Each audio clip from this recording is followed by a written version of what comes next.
Good evening. Good evening. Welcome to the Sheridan College Faculty Lecture Series. My name is Johnny Joyce, and I serve as full-time faculty in criminal justice here at Sheridan College. We would like to thank the Thickman Lecture Endowment for its generous contribution to the Faculty Lecture Series. The Sheridan College Faculty Lecture Series is designed to bring the scholarly expertise of NWCCD college faculty to the community. It has been funded by contributions to the College Foundation from Muriel and Seymour Thickman since 2007. After the presentation this evening, refreshments will be available in the lobby. Tonight's presentation is titled, "Why Are We So Divided? Conflict, Cooperation, and Morality," and is presented by Dr. Rachel Kristiansen. Dr. Kristiansen, a Sheridan native, is a full-time tenured faculty member here at Sheridan College in the psychology department. She earned her PhD in experimental psychology from the University of Mississippi in 2011. During her graduate career, she studied various species of dolphins and whales in the Gulf of Mexico, the Caribbean, the Atlantic and Pacific Oceans, as well as serving as a research assistant in several projects involving small primates. Her doctoral dissertation examined a factorial analysis of personality in horses across the globe. She is a published researcher, and her work can be found in peer-reviewed journals like Zoo Biology, the International Journal of Comparative Psychology, and the Encyclopedia of Animal Behavior and Cognition. In 2017, she earned an additional master's degree in veterinary science with a focus on animal shelter medicine from the University of Florida. She also earned a graduate certification in nonprofit leadership. In addition to teaching at Sheridan College, she serves as the animal care director for Second Chance Sheridan Cat Rescue. Ladies and gentlemen, Dr. Rachel Kristiansen.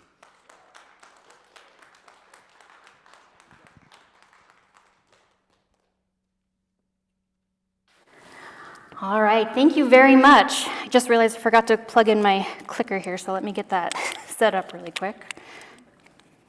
Maybe. All right. Thank you so much for coming to this talk tonight. When I was trying to figure out exactly what I wanted to talk about for this faculty lecture, I kind of went back and forth with some of my favorite topics that I like to teach. And I ended up coming back to this one because it has been such a big topic of interest in people. People come to me knowing I teach psychology, and they keep asking me, why is the country so divided? Why is everyone so upset with everyone? And this is something that has been going on for decades, centuries, right? And throughout human time, we've been at conflict, right? Human history is just a series of wars, really, when you look at history. But it seems in recent years, it's become much more tense. We have entire families not speaking to each other, blocking each other on social media. And so what is it exactly that has led us to this point in our time? So that's kind of what I want to talk about tonight. And I want to start out by just kind of describing what we mean by conflict and competition and cooperation within psychology. Because really what this all stems from is having incompatible goals. This is true of individuals, this is true of groups, companies, nations. If you have an incompatible goal, you're going to be in conflict with each other, and that's where we're going to have a lot of disagreement. So I want to talk to you a little bit about social dilemmas. And I'm going to give you an example from Stephen King, the famous author. In the year 2000, Stephen King wrote a book. Well, he wrote the first part of a book called The Plant. And he put the first installment, the first few chapters, on his website. And it was a free download. And he told all of his readers, you're welcome to come to the website. You are welcome to download the first installment of this book. All I ask is that you pay $1. And you put a little payment thing on the website. If you pay $1, right, for the download, if at least 75% of you will donate $1, will give me $1 for this, I will continue writing, and I will give you the next installment. That was the deal. You give $1, at least 75% of you give me $1, I will keep giving you more parts to this book.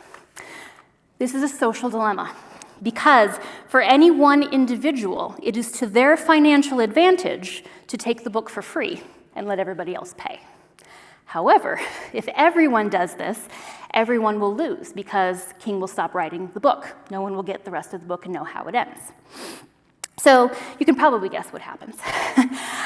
To begin with, initially everyone acted for the good of everyone else. Much more than 75% paid the $1.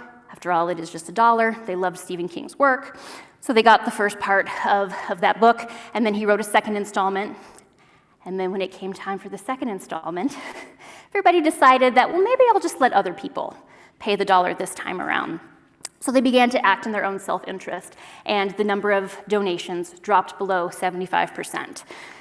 To this day, you can go to Stephen King's website, you can donate, you can read the first, I think he ended up with 4 or 5 of the installments total. You can read the first part of those for free, but the novel is listed as being on hiatus because his fans did not agree to the deal.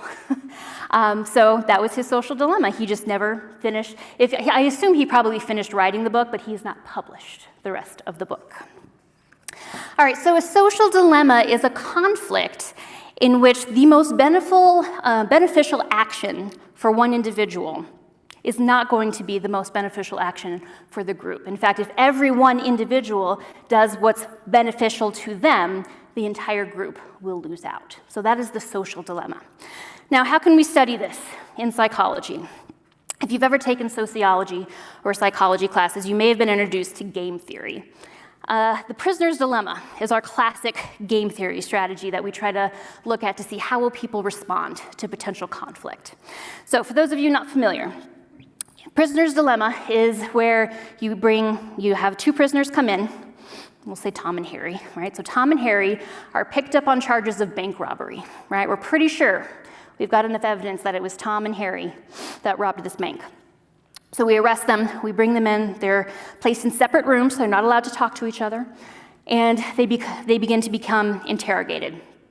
And so the detectives go in to each of them, and they tell them the same thing. They say, look, we know it was you. We know it was you and Tom, we know it was you and Harry. We have some evidence. If you both decide to stay silent and not say anything, we have enough evidence that we're gonna send you both to prison for a year. All right, so you don't wanna do that. What they're trying to get them to do is if you rat out your partner, we'll make a deal with you. If Tom, if you say that Harry was the mastermind behind all of this, or Harry, if you say that Tom was the mastermind, we are going to let you go out on probation, and we're going to put your partner behind bars for 3 years, right? So that's your deal. Beneficial for you, you get to go free, who cares about your partner, right? You don't like him that much anyway. So that's what we're trying to convince here. However, if you both decide to betray each other, now they're going to have more evidence, right? Because you've just given them all. So if you both decide to betray each other, you'll both go to prison for 2 years. So this is where the dilemma comes in. The most beneficial thing for either one of them to do is to rat out the other person, right? Because they'll go free. But if they both decide to do the most beneficial thing, then they both lose out. They go to prison for 2 years instead of 1. So this is where the dilemma comes in, and you bring people in and you ask them, what is your solution? How are you going to solve this dilemma? Now, this one's kind of a hard thing for a lot of people to understand and be able to identify with, because most people have not robbed banks, right? They've not been arrested and things like that. And really, then you can start to get around all the things because they're going to ask you well, is their lawyer any good? Are they rich? Do they have, So there's a lot of things that we can play around with this. You can ask Johnny about the criminal justice system, and she'll give you all the info. But we can study this in the psych lab with different types of games. So let's say that we bring people into the lab. We're going to bring Sherry and Dave in. Sherry and Dave are going to play a computer game. They don't know each other ahead of time. They're placed in separate rooms. They each have their own computer, and they're told they're going to be interacting with each other live through the computer, playing a game. Now, the game has high stakes because you're going to walk out of this with some money. So automatically, they're interested. So the game is kind of like Prisoner's Dilemma. You have the option, you're going to play several rounds of this game with your partner, and you're going to have the option each time to split or steal a pot of money. Now, it's virtual money, right? But you will come away at the end with a significant amount of money depending on how you play the game. So it's just like the prisoner's dilemma. Each time you are going to play this iteration of a game, you have the option to either share the money or steal the money. If you decide to share the money, both of you decide to share, you're each going to walk away from that iteration of the game with $3. So you get $3 out of that. If you decide to steal the money, you will get $5 and leave your partner with only $1. So again, just like prisoner's dilemma, it is the most beneficial outcome for you to steal the money. Because who cares about Dave? I don't know Dave, right? I want my $5. So we do that, right? However, if both Dave and Sherry decide that they don't care and they want to steal the money, then they each only get $2. So now that's not the most beneficial. Had they both chosen to share the money, they would have walked away with more. So this is the dilemma, right? We have to figure out, how do they figure out what is going to be the most beneficial outcome? All right, now, you're more likely to become cooperative in these if you are doing this with a friend. So if Dave and Sherry do know each other ahead of time, right? They know they have to deal with each other afterwards, so they're more likely to share. But also, even if we just tell them, hey, you're gonna play this computer game with a random stranger, and you'll go back and forth, you'll win some money out of it, and then afterwards, the two of you are gonna meet in a separate room and you're gonna have a conversation about something. It can be anything, right? You can talk about unicorns for 20 minutes, whatever it is. When you tell people that they will have to interact with their partner afterwards, they are much more likely to share, because we don't wanna have to face the person that we stole money from. We just wanna steal it from them, right? So we don't wanna have to deal with that. The other big part of this is the social norm that we attach to the game. So a social norm is a society's expectations for how you should behave. So we have a social norm for when you come to a lecture, you sit and you listen quietly, right? You don't have a party. We have a social norm for how we act in different situations. So how do we adjust the social norm of how you should act during this random video game? Well, all they did is they gave them the exact same instructions, right? This is the amount you'll get if you steal, if you share, however it is. And then right as you go to start the game, they tell you on the screen the name of the game. If they say this is the Wall Street game, only 33% of people choose to share the money, right? The others all choose to steal. If they open it and it says this is the community game, 71% cooperate and choose to share the money. We've changed nothing except for what they read on the very first screen, the name of the game. That establishes the social norm. This is what I'm supposed to do, right? I'm supposed to steal or share. And so just by priming that expectation, it changes their behavior. All right, now we can play another game. I bring you into the lab, and I'm gonna put you in a room with 3 other people. It can be your friends, it can be strangers, it doesn't really matter. We're gonna play a resource allocation game. You're all sat equally around a big round table, right? Equal distance between all of you. I'm going to put a bowl in the middle filled partway with M&Ms, right? Or if you don't like M&Ms, pick a candy you like, right? So some kind of candy. The goal is when I say go, your job is to get as many M&Ms as you can out of the bowl, right? Winner is going to get something out of it. However, I am standing by the table with a very large bag of that same candy. And I will, every 10 seconds, I've got a timer on, every 10 seconds, I will double whatever is in the bowl. So if 10 seconds goes by and there's 100 M&Ms still sitting in the bowl, I'll add another 100. If there's only 20 left, I will add 20. If there's only 1 left, I will add 1. All right, so I'm gonna double it every 10 seconds. So, of course, if you're strategic in your thinking, you would think, okay, we should all just agree to sit back and wait, because if she's gonna double the amount of candy every 10 seconds, we'll get a whole room full of candy, right? And then we can divide it equally, and we can all, go home with all of this candy. People aren't like that. No, they're not. Most people in this will just immediately, when I say go, they will start grabbing handfuls of M&Ms as fast as they can. And in fact, in one study, 65% of the participants never even made it to the first 10-second replenishment, which makes no sense, right? Why do we do this? Because if we're gonna be a loser, we're gonna be the least losery, right? Like, I mean, what if you're the one guy that decides, I'm just gonna wait? Like, it makes total sense to just wait till she adds more. But as soon as everyone else starts grabbing, you're like, well, I don't wanna miss out. So you start grabbing, and all of a sudden, you have an empty bowl, and the game is over, right? If you're getting flashbacks to toilet paper in 2020, that's resource allocation, right? I don't want to be the one guy left without toilet paper because everybody else went and bought it all. That's what happens with this. All right, so how can we apply prisoner's dilemma and game theory to the real world? I'll just give you a few examples. Let's say you've got two competing athletes, right? High-level performance, and they both have the opportunity to take a performance-enhancing drug. It's illegal, it's probably dangerous to their bodies, right? But they both have this opportunity. Now, if neither take the drug, they'll both be fine, right? They'll just be at an even playing field. They'll get to compete based on their own performance. They've not committed a crime. They're not consuming anything dangerous. They're just fine, right? That would be fairly beneficial to both. If one of them decides to take the drug, then that gives them a significant advantage, right? Because they now have their performance boosted. Obviously, there are some ramifications legally and physically, but performance-wise, they are going to be at an advantage. So it's to either one of their advantage to take the illegal drug. If they both take the drug, now they still are at the same level. It has not benefited them at all in terms of boosting their performance. All they've done is harm themselves, both legally and physically, right? Because these performance-enhancing drugs are going to have detrimental effects on their bodies, and neither has benefited from this, right?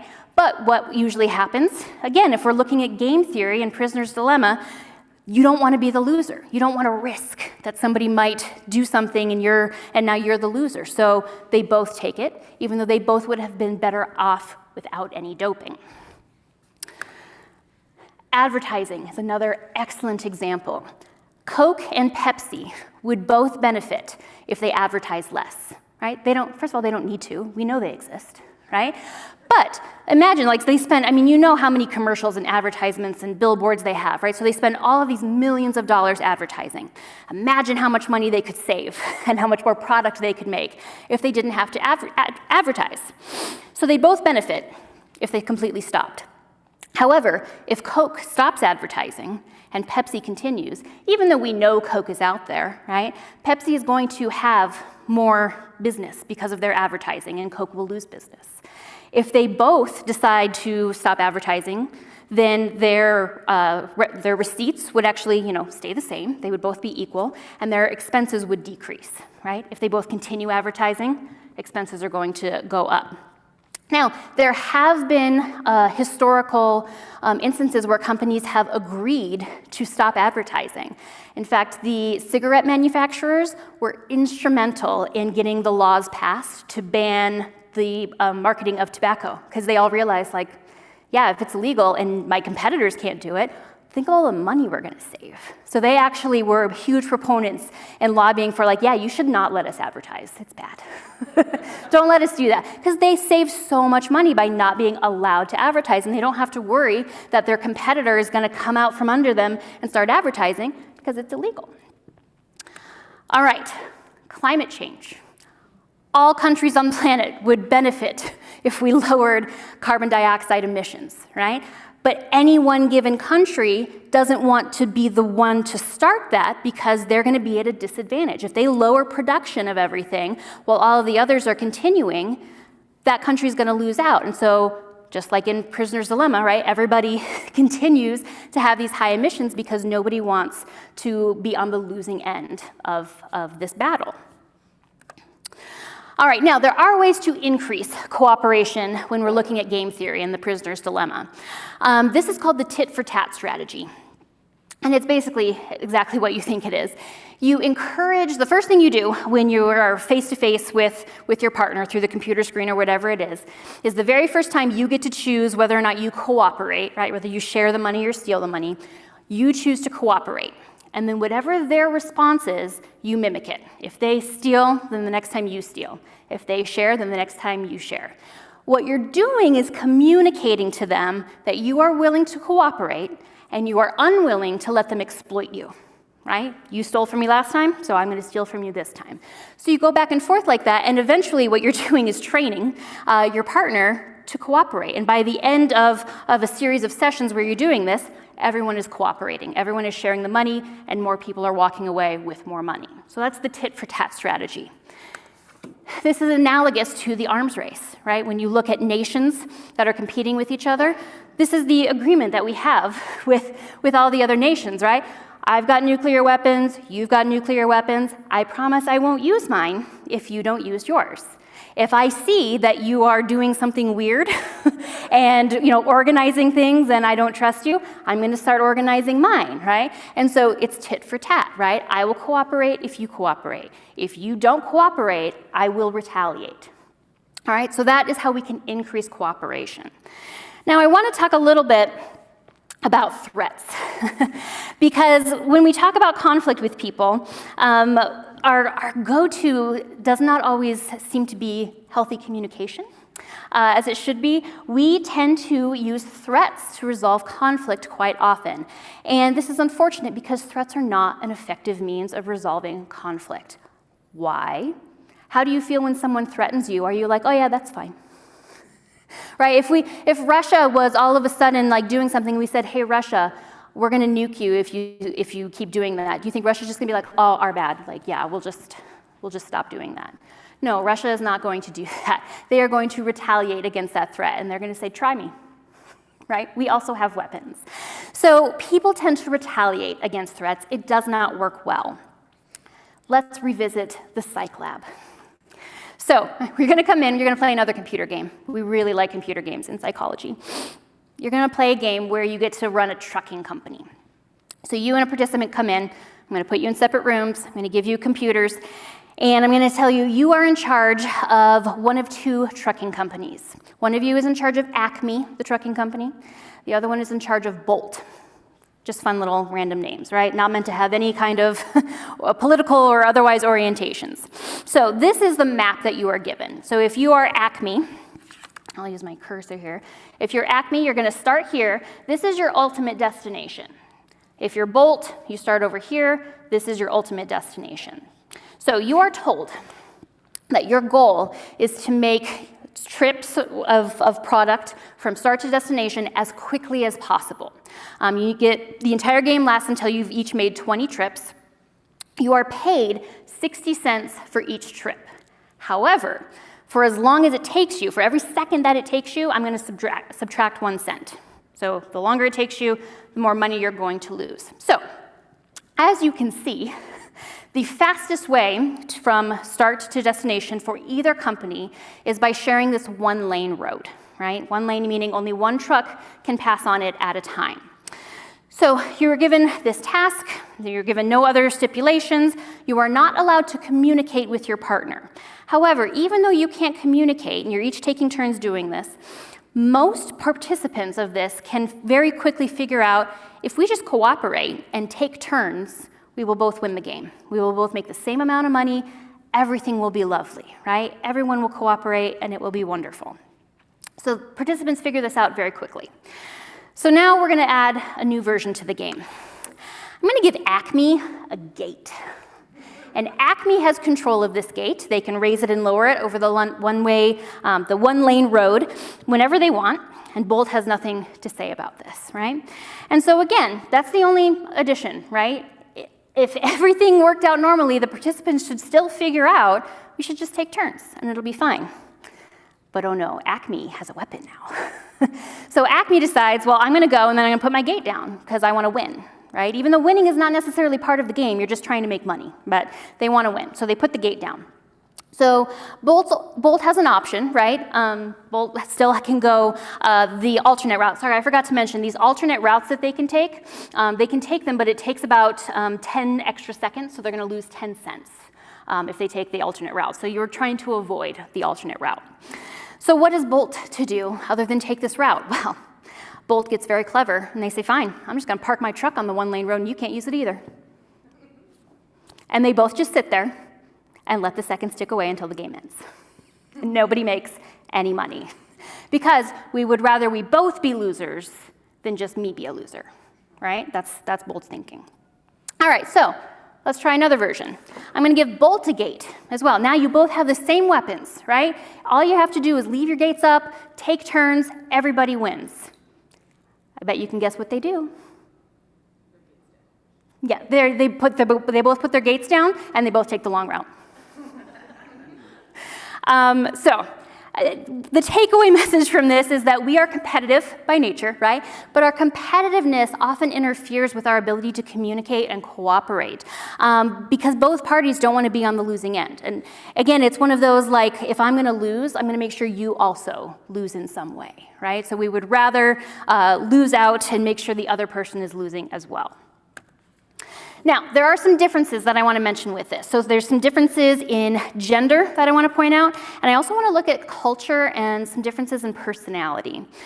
Now, in terms of gender, women do tend to be less competitive than men in certain situations. However, there are some circumstances in which they can become more competitive. When you are talking about same-sex groups, so men competing with other men and women competing with other women, men actually cooperate more with each other than women do. Women get very competitive with other women. However, in mixed-sex interactions, when you mix men and women together, then women are more cooperative than men. All right, and you might be asking, why is this a biological difference? Probably not. There's a lot of differences in the male and female brain, but we're more similar than we are different. So this is likely a societal implication, things that we are taught from a very young age. Now, in terms of culture, there's a few different ways that we can look at culture. So I'm going to kind of give you a very quick crash course in types of culture here. So there's two main types of cultures we like to look at in sociology and psychology. You've got your individualistic cultures, which are like the United States, Canada, most of Western Europe, Australia. These are cultures that really value independence. We value letting people be unique, to express themselves, to be competitive, to really embrace their own accomplishments and be proud of that. Whereas collectivist cultures, which you might typically see like in East Asian culture, Japan, South Korea, China, collectivist cultures value interdependence. It's very much about group harmony and making sure you don't disturb the overall kind of group dynamic, making sure you kind of aren't the person that stands out. They still compete, but when they compete, they view themselves as more as a representative of the group as opposed to like an individual competitor. So we have these differences here. And so if you're looking at how do they do in terms of game theory, how do they respond to the prisoner's dilemma, how do they do in the trucking game, and all these things, we do find that if you're comparing like participants in the United States versus Japan, Japanese individuals are more likely to cooperate compared to those from an individualistic culture like the United States. Now, there's another type of culture that I want to mention. This one's been studied much more recently, where we've kind of identified what we call weird society. WEIRD is an acronym. It stands for Western, Educated, Industrialized, Rich, and Democratic Nations.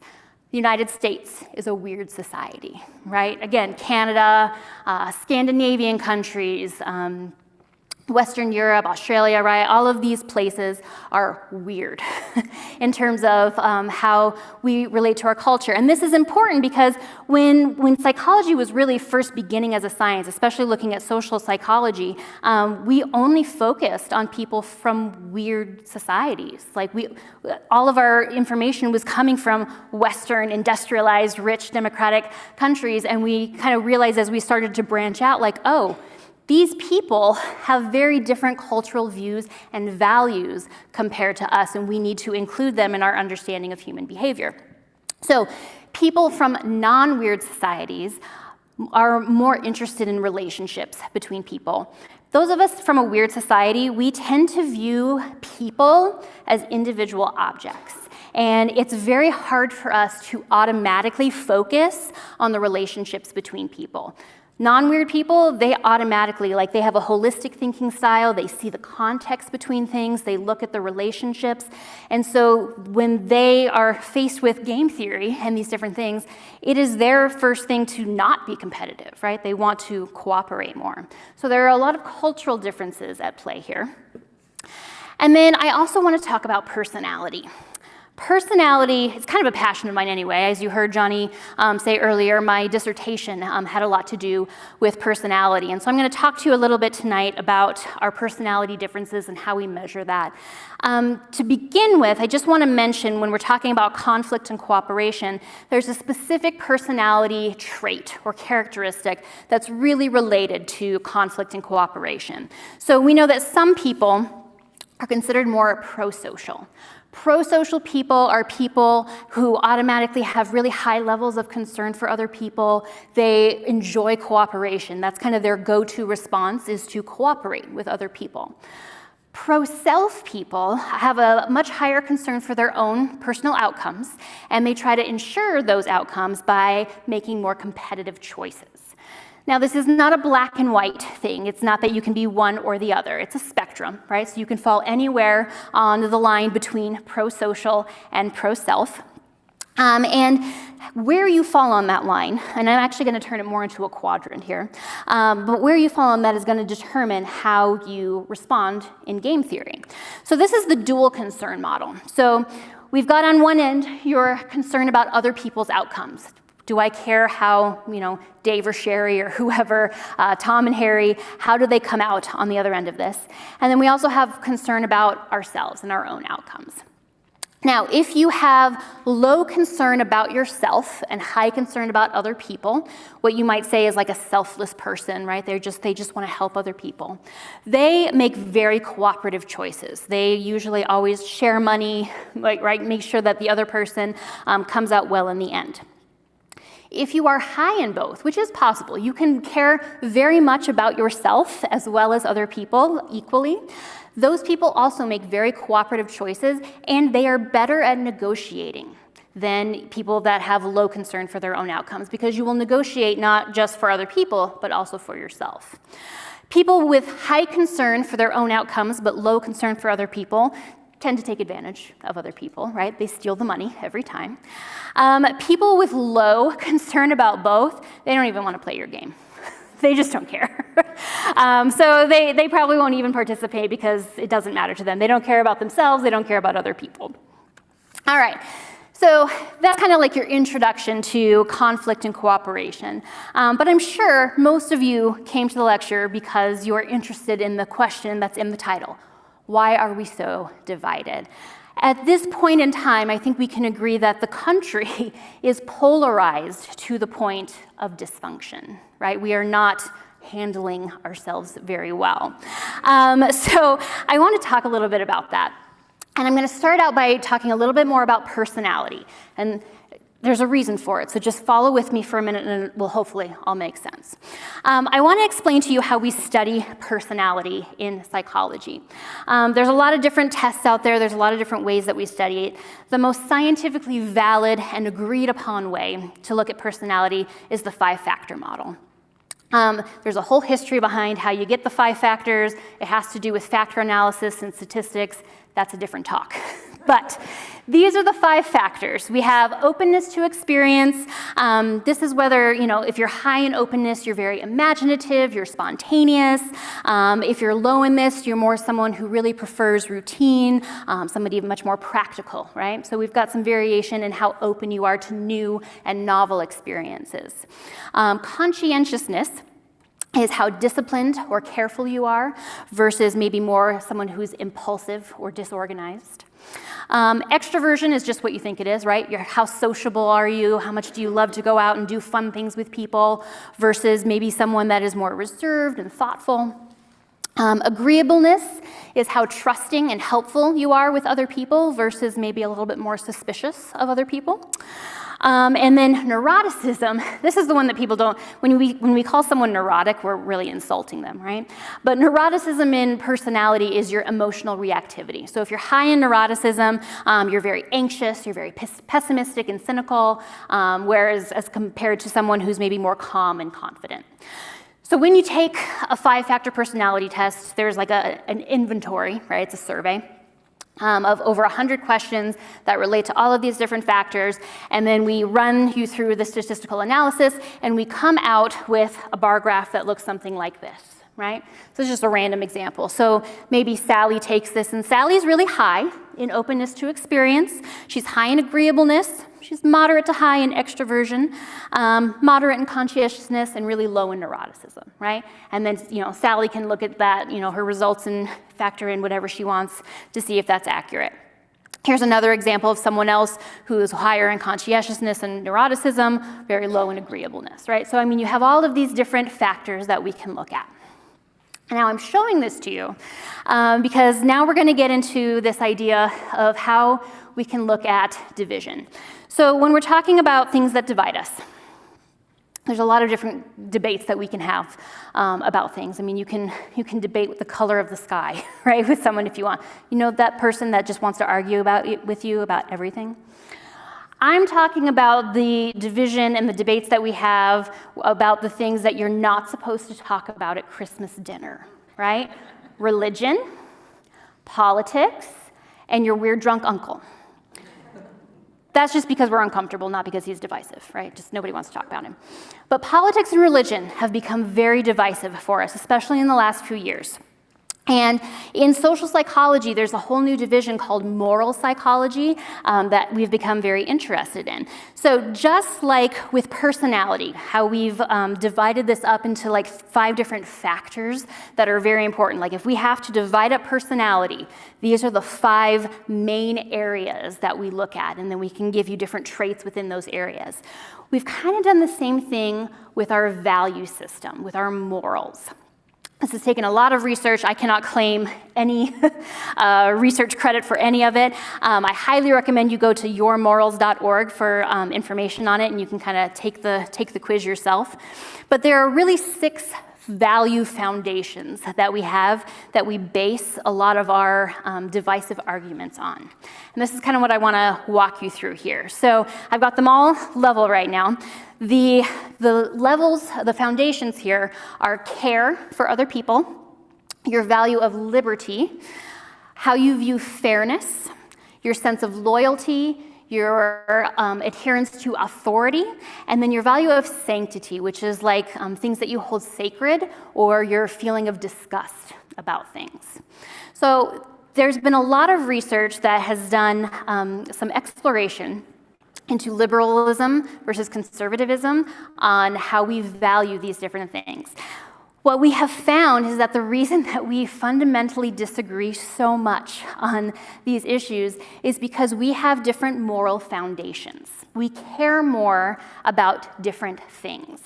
Now, just like personality, we have all of these. If we go back here and we look, let's say that this is John, right? This is John's personality. We'll note that even though John is very low in agreeableness, he still has agreeableness, right? He scores low, but he still has it. You have all of the 5 foundations of personality, and then you vary in where you're going to land on them. It's the same with your moral foundations. Some of us have higher care, right, higher value on certain moral foundations than others, and that is going to explain how we react to certain things. So let me show you the average liberal, someone who is left-leaning. Liberals tend to lean very heavily on the first 3 factors: care, liberty, and fairness. I'm going to define all of these for you in just a minute, so hold tight with me. So care, liberty, and fairness. I've put fairness down a little bit because if push comes to shove, liberals will sacrifice some fairness in order to retain the liberty and the care. Liberals are very low on loyalty, authority, and sanctity. And we're going to talk about why here in a little bit. Now, this is the interesting part. I bet you're thinking like, oh, and conservatives will be opposite, right? Conservatives are almost completely equal on all 6 foundations. I've put care down a little bit because just like with the liberals, if push comes to shove, they will sacrifice something. They will sacrifice care a little bit if it means maintaining the other 5 at a normal level. All right, so now that you have an idea of where they float, let me explain these to you. All right, and I gotta get my cheat sheet because I don't wanna miss anything here. All right, so when we talk about the care foundation, this is our reaction to people that we see having a need or people that are suffering. And of course, we all care about this, right? And you're thinking, this can't possibly be a difference between liberals and conservatives. And you're right, like we all have this reaction to it. The difference is who we react to. Liberals tend to react more to people that they view as victims, people that they view as seeing a need for something. Conservatives, on the other hand, want their care to be focused more on people who have sacrificed for the group. So if we were to look at this as a difference, right? Liberals are going to be much more interested in supporting a group like refugees, right? People that they see, these are victims that we need to help. Whereas conservatives are on the end of like, no, we need to support our veterans. They have sacrificed for us. They have done something. And then we sit there and we butt heads, right? And you've got liberals saying, why don't you care? And you've got conservatives saying, why don't you care? And they both care, right? Both can be important, but we have different values in how we look at these things. All right, the second one is liberty. Liberty is the urge that we have to oppose oppression, and we want to replace it with political equality, right? Again, something we can all get behind, but there's a difference in how we view it. For liberals, oppression, like this idea of liberty, oppression is about the underdog, the victim, making sure that they have the ability to overcome that oppression and helping them. Whereas for conservatives, it's about their hatred for tyranny, right? This idea of economic conservatism. They want everything to be equal for them, right? So this is why you can get a topic like gun control, and we have completely different views on it, right? We equally value liberty, right? If you go back and look at the liberal one, liberty was high, right? And for conservatives, it was just as even across the board, but we view it as different, right? Liberty means different things for liberals versus conservatives.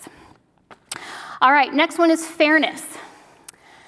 Fairness for liberals implies equality, right? We want everyone to have access to things, right? This is why welfare programs, right, are a big thing, right? Liberals say, like, yes, give everyone something so that they can survive. Everyone deserves to be able to be fed, to have these things. For conservatives, fairness is about proportionality. People should get what they put after what they put in, right? So you need to put in for something before you can get something back out. And that's why for conservatives, often welfare programs, that's not proportional, right? People should not get a handout, they need to work for it. So this is, again, where we have the difference. We both are high in fairness, right? Both liberals and conservatives, that's a very big moral foundation, but we view it very differently. All right, now loyalty. The next three, loyalty, authority, and sanctity, those were low for liberals across the board, right? For liberals, loyalty is something that they view very differently. Sorry, I gotta make sure I get my cheat sheet here. Oh yeah, liberals tend to focus more on universalism instead of nationalism. For conservatives, it's very much about an in-group part of nationalism. This is not a big thing for liberals. I can't even say like, oh, we care more about this, right? Liberals just don't care in general. Like loyalty is not a moral foundation. That's why we score low on it, right? It's not a big part of that. So this is why something like kneeling at the anthem, this is why we can't see eye to eye on this, because for conservatives, this is a matter of disrespect, right? This is a matter of a violation of the moral foundation of loyalty. And for liberals, they're just like, we don't have that. we don't see that, we don't recognize it, we're very low on that. For liberals, the kneeling, it goes under the care foundation, right? They have a different part of looking at that. So this is why we can't see eye to eye on that particular issue. Pretty much the same thing with authority. Liberals kind of define themselves in terms of their opposition to hierarchy and power. So an obedience to authority is not something that is viewed as high on their moral foundation. So if you're looking at things like protesting, right? Conservatives often get very upset at protests and riots and things. Why are you doing this? It's not high on the moral foundation for liberals, so they don't really see a moral, they're not against it in terms of their morals. All right, and then the last one is sanctity. This one is very highly attached to religion for a lot of people. Sanctity is like your sense of disgust. This is very low for liberals because when you're looking at like the religious faction of the country, most of them are conservatives. And so for a lot of liberals, not that they can't be religious, but we don't see as much of that. But this right here is the basis for most of the culture wars in America. The arguments behind a lot of biomedical issues like abortion, stem cell research, other things like same-sex marriage, all of these have to do with our sense of disgust. And when you're talking about those issues like abortion and homosexuality and different types of things like that, it brings out disgust in some people. It's a violation of their sanctity moral foundation. So that's really what we're looking at in terms of these differences. All right, so I want to talk now a little bit about where all of this comes from, because when you think about it, if we look at personality, for example, personality we've been studying in psychology for decades, right? I mean, as early as we've been able to really like think about it. And as soon as we had the ability to look at genetics and DNA, of course we wanted to tease apart this whole idea of nature versus nurture. Does our personality come from our DNA or our environment? And as I tell my students all the time, it's always half and half. It's always both. Our experiences are very important, but we come out of the womb with a genetic blueprint for a lot of things. So personality is 50% genetic. And so if you're even looking at things like openness to experience, liberals are more likely to score high in openness to experience compared to conservatives. And then you might think like, well, how? How does that happen, right? How do you have a gene for being liberal or for being open to experience? It has to do with your neural networks, and it really has to do with your brain chemistry, how your neural networks release things like serotonin and glutamate and dopamine. Just your political ideation, like whether or not you are left-leaning versus right-leaning, studies show anywhere from 33% to a full half of your political ideation is genetic. So you can't blame it all on your experience. And again, if you even think about why this might be in terms of brain chemistry, conservatives tend to have a stronger reaction to anything that they sense as being dangerous compared to liberals. And again, that's about brain chemistry, right? That's about how your brain responds to a potential threat. Now, that being said, genetics doesn't mean everything is written in stone. Genetics basically organizes your brain in advance of experience. You still need the experience to shape things, right? So you might have the DNA that says, hey, yep, you're more conscientious, you're more open to experience, this is more likely to make you into a liberal. But if you grow up in a very conservative household and you go to, certain schools and churches and stuff, absolutely, you might still have those political leanings. So it's certainly not something that is written in stone, but it plays a part in everything. All right, so when we're looking at what divides us, first thing to keep in mind is that our moral foundations, these 6 foundations that I've just introduced you to, they bring us together and make us depend on each other. This is why we have morals. They have evolved because we are social creatures, and this is going to help us to live together in a society so that we can survive and thrive as a species. It's really hard for us when we look at our own morals and we think, I'm a good individual and this is what I believe and I think this is what is right. It is sometimes incomprehensible to look at someone else and say, why don't you think that? Why are you not disgusted by this like I am? And it's very hard for us to understand that we fluctuate on these 6 moral foundations. And again, no one is lacking of any of them. Even liberals, right? They're very low on loyalty and authority and sanctity, but they still have it. It's just not as important to them. All right, so why cannot we cannot we? Why can we not figure out a way to have more, more cooperative and calm discourse about things?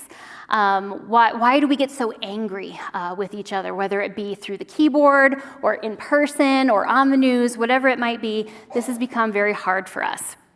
So I wish I had the magic answer. I wish this whole thing was going to cultivate and I know how to fix the country.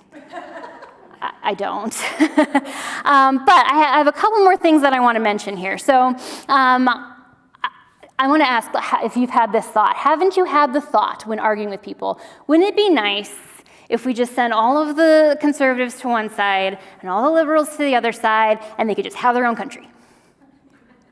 Yeah? I think a lot of us have had that thought when we're having that conversation. And this is why it won't work. The Conservative Party is very much based in order and stability. The Liberal Party is very much based in progress and reform.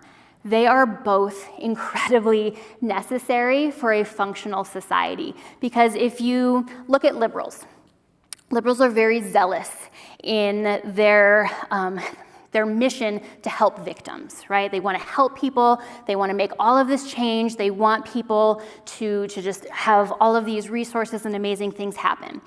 They often will push for change to the point where it actually is detrimental to groups and institutions and kind of our moral community, right? It can be harmful because they don't see the big picture, right? They only have the 3 instead of all 6. Conservatives, they are really good at maintaining those moral communities, right? They've got the basis of all 6. They view them fairly equally. They've got that, but they are also fairly resistant to changing with the times, and they also fail to see certain classes of victims that really do need help. And so what we have with these 2 major parties is a give and take. And this is really, it's that back and forth of you got to have one group kind of holding us down in some stability and common sense, while the other one says no, we should change. We need to make these changes and be progressive. And so it's that back and forth that is really essential in making us this great country that we have. We just admittedly are not communicating well in the last few years about it. So this is my suggestions for little fixes that you can do. We cannot fix the whole country, right? But you as a person can make some changes to help you communicate better at the Christmas dinner table if politics and religion get brought up. All right, so the first thing is that we need to foster more positive social connections. We need to go into discussions with people wanting to have a positive outcome instead of being defensive and getting ready to retaliate against any kind of threat or insult. Second thing, pick a person that you trust from the other side and have an open and honest communication session with them. Ask them, what are your beliefs? Why do you believe this?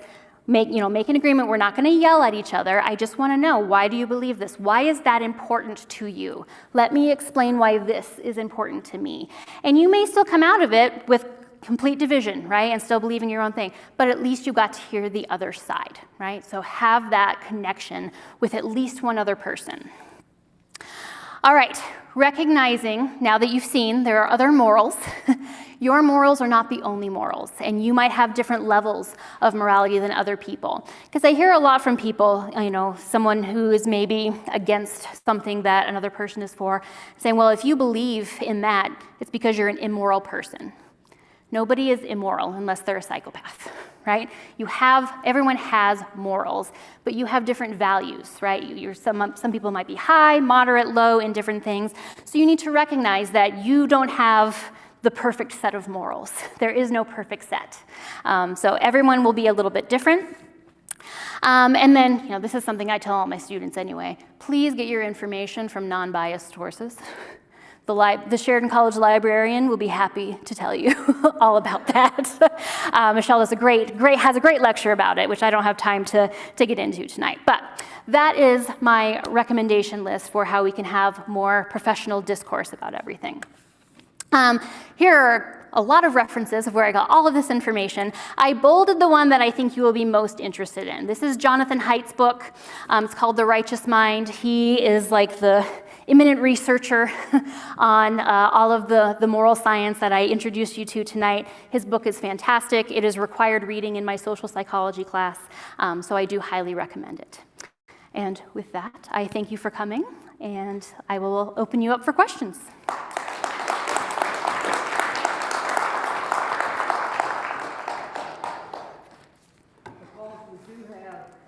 Zoom people. We're going to have to talk in a microphone, so does anybody have a question? I'll bring you the microphone. Yes, sir. Thank you for such a great talk, Dr. Kristiansen. So do you have any insights as to, because the conservative mind and the conservative experiences and those on the liberal side have always existed, at least in, let's say, in the last 60 years, why so much more now versus 60 years ago? Let me turn my mic back on. I think that's a great question. I personally, and I don't know the science behind this necessarily, I do think that it has a lot to do with advances in technology, social media, and a lot of, I hate to use the word fake news, right? But there is a lot of biased information out there that is now able to get out more prevalently. Propaganda, right, and false information and false news has always been around, right? I mean, there's probably some old ancient Roman tablet with a fake news article on it somewhere buried in Pompeii, right? But I think it's much easier to disseminate that information now, and we have a lot more people discussing things and people getting involved in these kind of discussions without really knowing how to seek out legitimate news sources. I think that has become a little bit less prevalent, and so that is my best guess.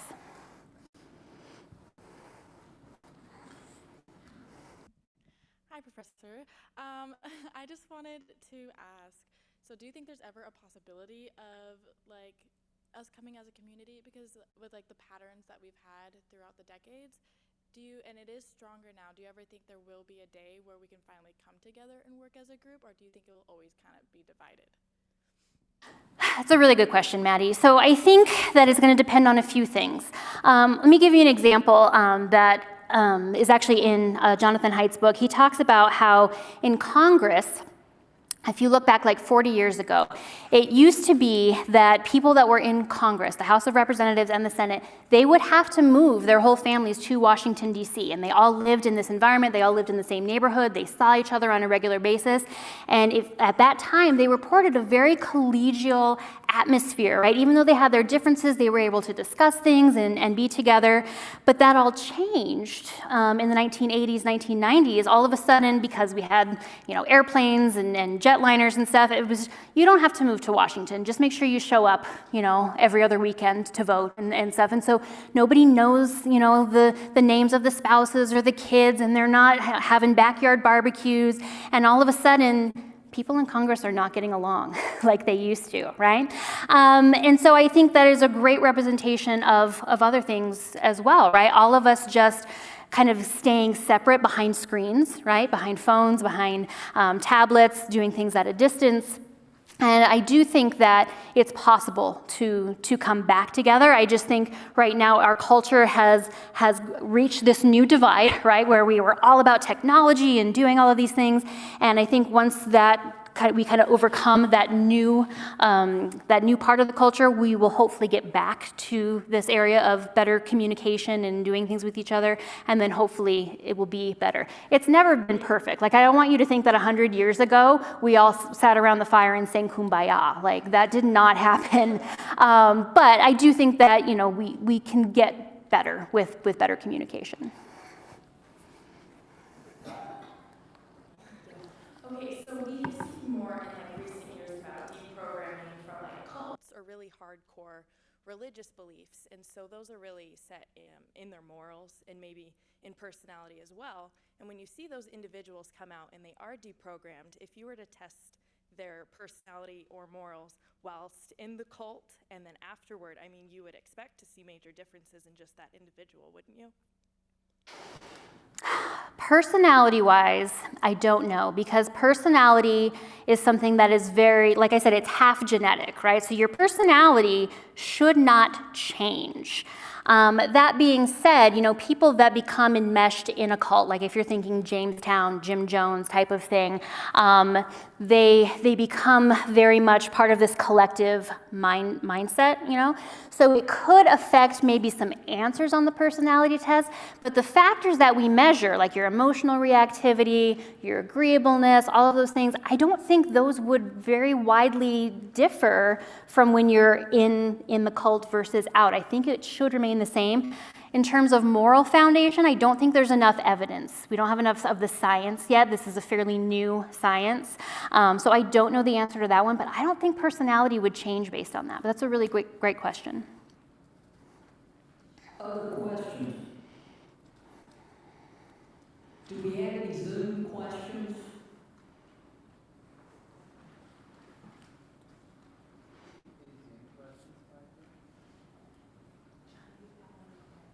Another question, see, hand up, thank you. I'm sorry, could I put a plug in? I'd like to put a plug in for Braver Angels. Check out braverangels.org. Jonathan Hyde is on the board of directors of that, and it's an organization working to depolarize America, and it offers workshops. You can have the opportunity to meet people on the other side and practice your skills. It has family and politics workshops, yada, yada, yada. So this was awesome. Is it, Dr. Kristiansen, is this recorded so that we can share it with? I believe so, Jake. Yeah, it's been recorded. And how would we be able to? It should be on the website. If you go to sheridan.edu/calendar/lectures, I believe it should be there. Okay, very good. Any final questions? Yes, sir.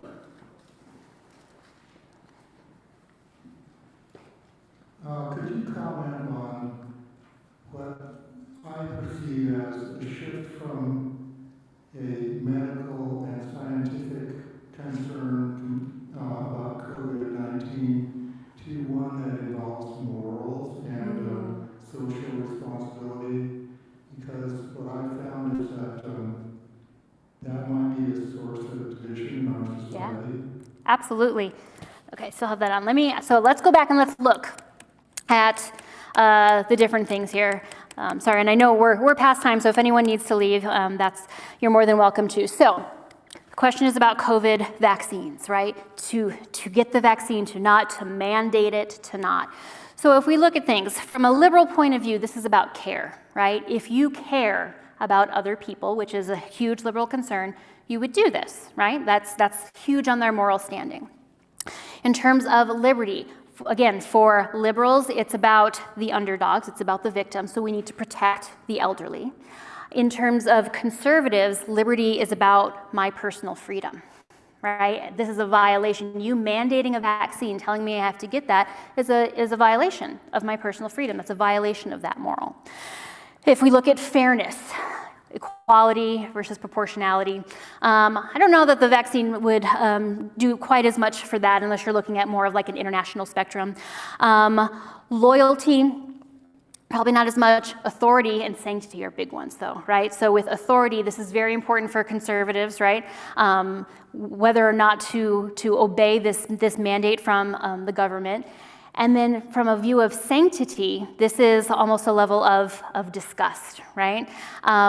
You've got the disgust of having the virus itself, right? So for liberals, this is actually a high one, like I don't want to get sick. This is my sacred body, I want to protect it. But in terms of, for conservatives that are against the vaccine, and some liberals are too, I don't mean to stereotype there, but for people who are against getting the vaccine, it's a matter of sacred, not putting foreign substances into my body, right? And so all of these are interacting for, depending on what your values are, is it, what do I care more about? Is it gonna be the care for other people? Is it about my liberty? Is it about other people's liberty? Is it about the sanctity of my body? And so that's where, yes, there's absolutely morals at play here, because all of this, even though it's like, it shouldn't be political, right? It's medical, right? It should just be medical, but it becomes political because it has this moral basis and because we place our values behind it. Does that answer your question? Yeah, I was thinking that the issue started out maybe as a medical issue,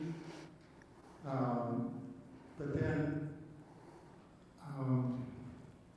it seemed like governments were having a hard time responding, and maybe the responses were not very well founded in science, and so you started having people defend their actions based on political correctness versus scientific fact, and the whole issue became very muddy, and after a while people didn't know what to believe, and so you had a lot of distrust building up, and then you had people proclaiming themselves to be experts in a field that they knew very little about, and they found that they had, or felt that they had the right to condemn other people for their decisions based on what they considered to be morally just, and so it seems like the whole issue became so clouded in moral considerations and political correctness and that kind of thing that really we sacrificed our ability to deal with it in a logical and efficient manner. Do you have any comments or? Yeah, no, I agree with that. So, I mean, just, I'm reacting to your points in my head as I'm going through. So I'll tell you what I tell my students. When I teach my research methods class, COVID has been a great example of introducing science to the general public in a manner that they are not familiar with. Usually when science happens and we eventually release it to the public, it has gone through the full gamut of everything, all the clinical studies and trials and everything like that. And so when they get the information, we are like, at the 90% level of like, this is accurate information. Like, we are comfortable giving this to you. With the pandemic, as science was happening, it was being released. And so yes, every week there was something new. Oh, now masks aren't good. No, now masks are good. Now you should wear a double mask. Now we're not sure, right? And it's because we're doing all of these different experiments and studies are coming out from all of these different countries, and the science was evolving in real time. This is what always happens, right? This is what science is, but we don't usually share it with the public for just this reason, right? Because science is cumulative and it's constantly changing. And so that's what I've kind of reminded my students, like, yes, we've said, oh, you're always contradicting yourself, they're always coming up with new stuff. And yeah, that's the awesome part of science. That's what we scientists love about it, is that we get to learn new things. But it has definitely been a challenge in terms of this. But yes, I completely agree with you that as a result of that, there has been this development of complete distrust in the government, in these different political parties, in science, in medicine, and it's been very difficult, and that is the reason why. And so yeah, it all comes back to I blame social media and technology. I use it myself by all means, but it's because we have disseminated this information so rapidly that people are confused. They're like, but you just said that the science said this. How is it that a day later it can say something else? And that is the nature of science, but people who don't have a background in that, it's very difficult for them to understand that. Okay, thank you so much for coming tonight, and please join Dr. Kristiansen for refreshments in the lobby. Dr. Kristiansen, do you have any final comments? Nope, thank you all so much for coming. I hope you have a great evening. Oh yeah, the symphony is performing on Saturday night at 7 p.m. I expect that you will all be here.